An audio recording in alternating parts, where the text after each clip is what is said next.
in. But of course, Mindanao would also have several and much, in terms of number, more renewable energy projects, but in terms of the total installed capacity, it's much lower. So we're also working on the reserve market, and that's pursuant to the EPIRA. Now we have another law, which is the Renewable Energy Law, and we have these mechanisms, the feed-in tariff. So solar, wind, run-of-river hydro, biomass, and ocean would have feed-in tariffs.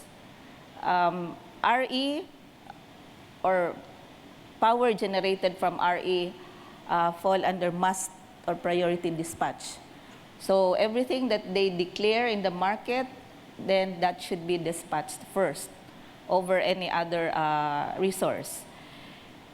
Then the law also provided for priority connection to the transmission and distribution system. We have a net metering for renewable energy. This is in place.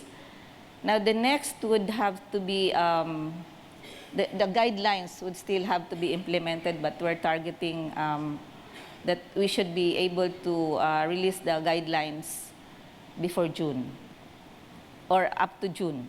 So renewable energy portfolio standard, this would require a certain percentage of every power from the distribution utility to be RE. Now, this is actually my last slide, the directions. So we are now working on updating the energy one because of the carbon tax. I think one of the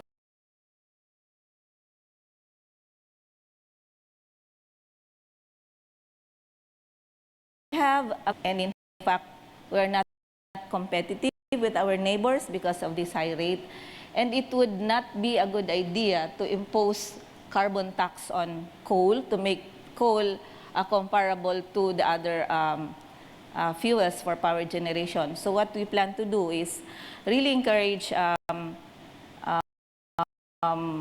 development and making so that there can be competition for different categories. Then one of the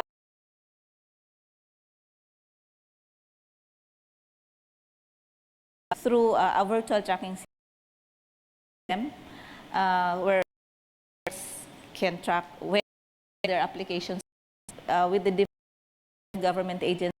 Then the government access to it so that they would have, say, target time for each processing of permit, clearance, endorsement, and so on. And also the public could have access to this information, although not in much detail. And of course, our target for the 70% we're talking about would also include energy efficiency and conservation. That would be a major component because if you efficiently use energy, you would need less power plants. And that would be from the producers and the consumers, not just the end use, but even from the generators and all throughout the supply chain. Then, of course, information that should be strengthened so that we can have a more appreciation and eventually cooperation. Then international relations and partnerships. This would be very important because the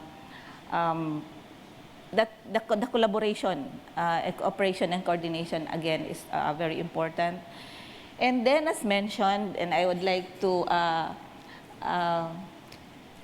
note that we have here Congressman Ray Umali, the chair of the Energy Committee, who is also very supportive of us.